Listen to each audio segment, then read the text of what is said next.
Hello dear students, आज के इस क्लास में जो टॉपिक पढ़ाने वाले हैं उस टॉपिक का नाम है पास्ट परफेक्ट कंटिन्यूअस टेंस।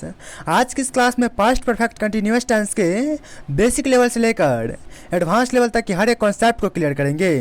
तो चलिए आगे चलते हैं। इसका डिफिनेशन देख लीजिए।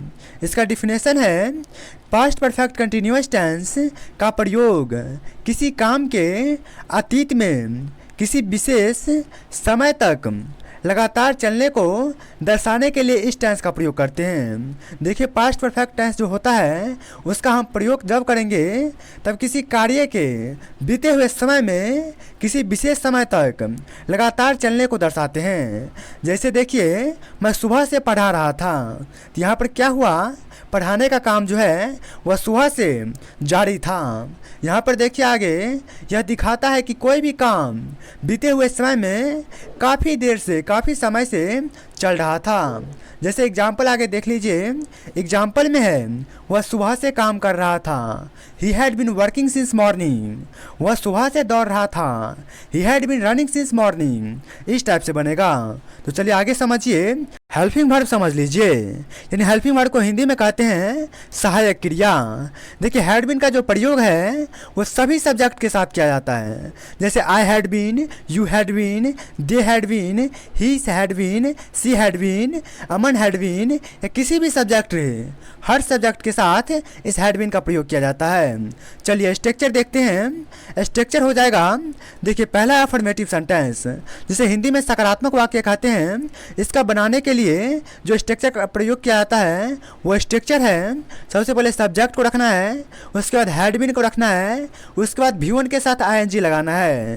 यानी कहने का मतलब है वर्ब का बेस फॉर्म गो हो गया तो उसका बन जाएगा गोइंग। उसके बाद ऑब्जेक्ट को रखना है, उसके बाद सिंस या फॉर प्लस टाइम को रखना है। चलिए एग्जाम्पल में देखिए। एग्जाम्पल में है मैं 2 घंटे से पढ़ रहा था। तो इसको बनाएंगे, सबसे पहले क्या करेंगे, सब्जेक्ट को रखेंगे। यहाँ पर माई सब्जेक्ट हो गया तो माई को इंग्लिश में आई कहते हैं। आई के साथ हैड बीन का प्रयोग करेंगे तो आई हैड बीन भी फॉर रीड का क्या हो जाएगा, रीडिंग। तो I had been reading for 2 hours.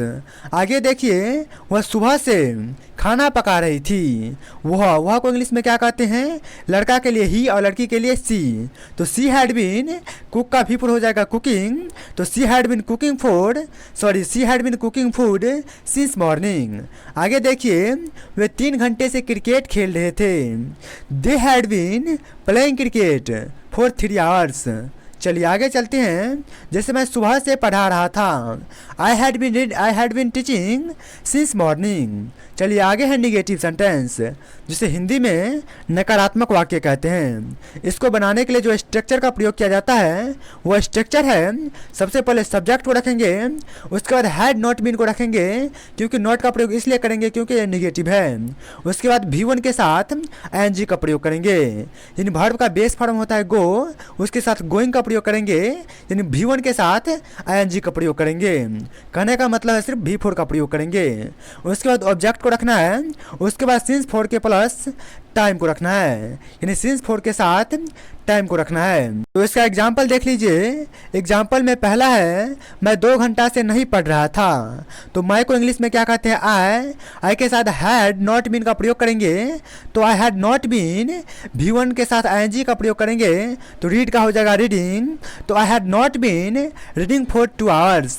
आगे देखिए, आगे है वह सुबह से खाना नहीं पका रही थी। She had not been cooking since morning.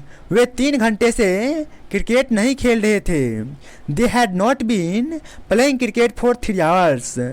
मैं सुबह से नहीं पढ़ा रहा था। I had not been teaching since morning. मैं सुबह से नहीं दौड़ रहा था। I had not been running since morning. चलिए आगे चलते हैं। आगे है इंट्रोगेटिव सेंटेंस जिसे हिंदी में प्रश्नवाचक वाक्य कहते हैं। इस सेंटेंस का प्रयोग तब करते हैं जब आगे वाला से हमें क्वेश्चन पूछना हो।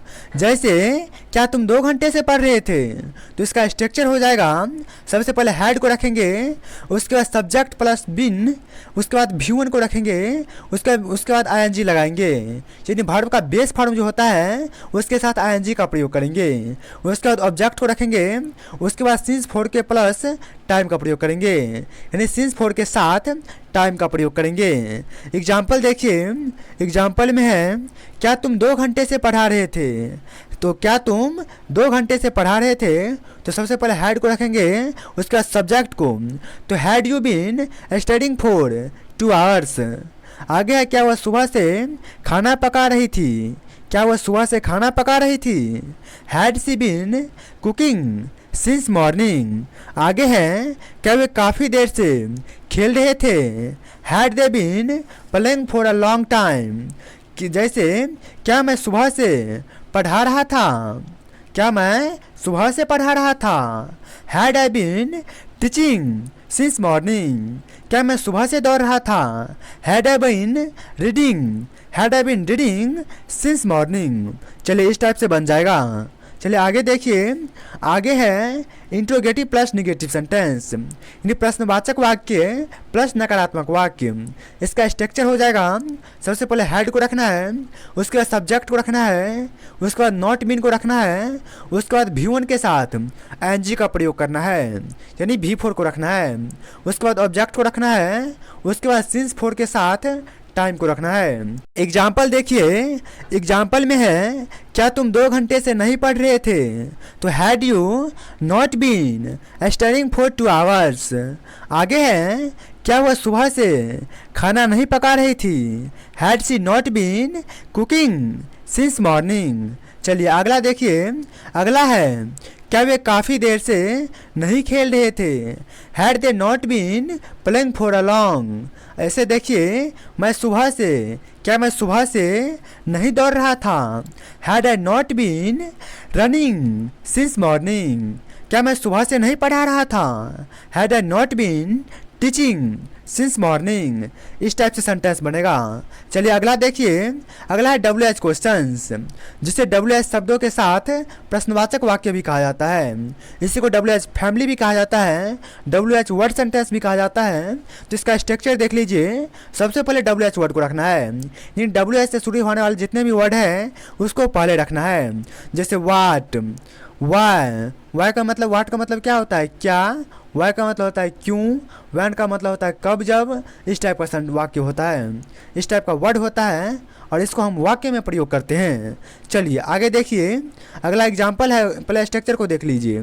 तो सबसे पहले WH वर्ड को रखेंगे, उसके बाद हैड को रखेंगे, उसके बाद सब्जेक्ट प्लस बीन को रखेंगे, उसके बाद V1 के साथ ING का प्रयोग करेंगे, उसके बाद ऑब्जेक्ट को रखेंगे, उसके बाद सिंस 4 के साथ टाइम लगाएंगे। तो इसका एग्जाम्पल देख लीजिए, एग्जाम्पल में है तुम सुबह से क्या कर रहे थे, what had you been doing since morning.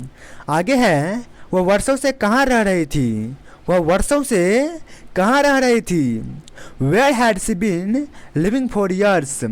आगे है वे क्यों रो रहे थे, why had they been crying, यानी वे क्यों चिल्ला रहे थे।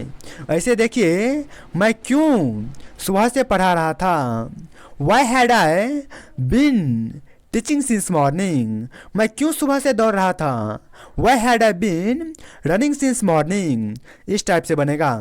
चलिए यहाँ पर देखिए, सिंस का प्रयोग कब करेंगे और फॉर का प्रयोग कब करेंगे। तो यहाँ पे वर्ड हो गया सिंस और फॉर।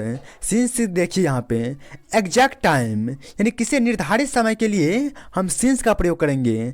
जैसे सिंस मॉर्निंग, सुबह से, सिंस 2010 यानी 2010 से, सिंस मंडे सोमवार से। देखिए वहीं पे फोर का बात करें तो फोर का प्रयोग ड्यूरेशन यानी किसी समय का अवधि बताने के लिए कहा जाता है। जैसे फॉर 2 आवर्स 2 घंटों से, फॉर अ वीक सप्ताहों से, फॉर 10 मिनट्स 10 मिनट से। देखिए 2 घंटा से, 1 सप्ताह से और क्या है 10 मिनट से। इस टाइप का जब वर्ड रहेगा तो उसके लिए किसका प्रयोग करेंगे, तो फॉर का प्रयोग करेंगे। वहीं पे एग्जैक्ट या निर्धारित समय रहेगा तो उसके साथ सिंस का प्रयोग करेंगे। चलिए यहाँ तक समझ गए। आगे देखिए, आगे यहाँ पर समरी टेबल थोड़ा समझ लीजिए। यहाँ पर देखिए टाइप हो गया यानी किस टाइप का सेंटेंस है, ये उसका स्ट्रक्चर बेस सेंटेंस हो गया। इसी का हिंदी ट्रांसलेट यहाँ हो गया। तो देखिए अफर्मेटिव सेंटेंस जैसे है आई हैड बीन वर्किंग, मैं काम कर रहा था, वहीं पे इसका नेगेटिव हो जाएगा मैं काम नहीं कर रहा था, I had not been working. वहीं पे इसका इंट्रोगेटिव का बात करें तो क्या मैं काम कर रहा था, हैड आई बीन वर्किंग। वहीं पे डब्ल्यू एच इंट्रोगेटिव का बात करें तो क्या मैं काम कर रहा था, मैं क्या कर रहा था, वाट हैड आई बीन डूइंग। तो यहाँ पर देखिए आप इसको प्रैक्टिस कीजिएगा ना बार बार, जैसे सब्जेक्ट आई के साथ कीजिएगा, I had been working, you had been working, they had been working, इस टाइप से आप प्रैक्टिस कीजिएगा तो ये बिल्कुल परफेक्ट बन जाएगा। तो चलिए आगे देखते हैं। आगे यहाँ पे प्रैक्टिस एक्सरसाइज आप लोग के लिए मात्र 5 सेंटेंस लेकर आए हैं जिसको आपको इंग्लिश में ट्रांसलेट करना है और कमेंट बॉक्स में करना है, और हम हर एक को देखते हैं ताकि आप लोग हम तो समझ सके कि आप लोग को जितना पढ़ाते हैं वो आप लोग समझते हैं या नहीं। तो यहाँ पे आगे देख लीजिए, इसी का इंग्लिश सेंटेंस दिया गया है, और आपको किसी प्रकार की परेशानी होगा तो यहाँ से आप देख सकते हैं। वैसे आपको यह क्लास कैसा लगा, और आपको क्लास पसंद आया तो इस क्लास को लाइक कर लीजिए, और हमसे जुड़ने के लिए आप लोग इस चैनल को सब्सक्राइब करके बेल नोटिफिकेशन पर क्लिक करके ऑल पे क्लिक कर लीजिए, क्योंकि इस चैनल पर आपको बेसिक से लेकर एडवांस लेवल तक की हर एक इंग्लिश क्लास बिल्कुल फ्री में पढ़ाई जाती है। यहाँ पर आपको देख लीजिए, यहाँ पे कुछ फिलिंग द ब्लैंक्स भी दिए हैं जिसको आपको घर पे प्रैक्टिस करना है। तो मिलते हैं नए वीडियो में फिर से एक नया धमाकेदार टॉपिक के साथ। तब तक के लिए धन्यवाद। Thanks for watching.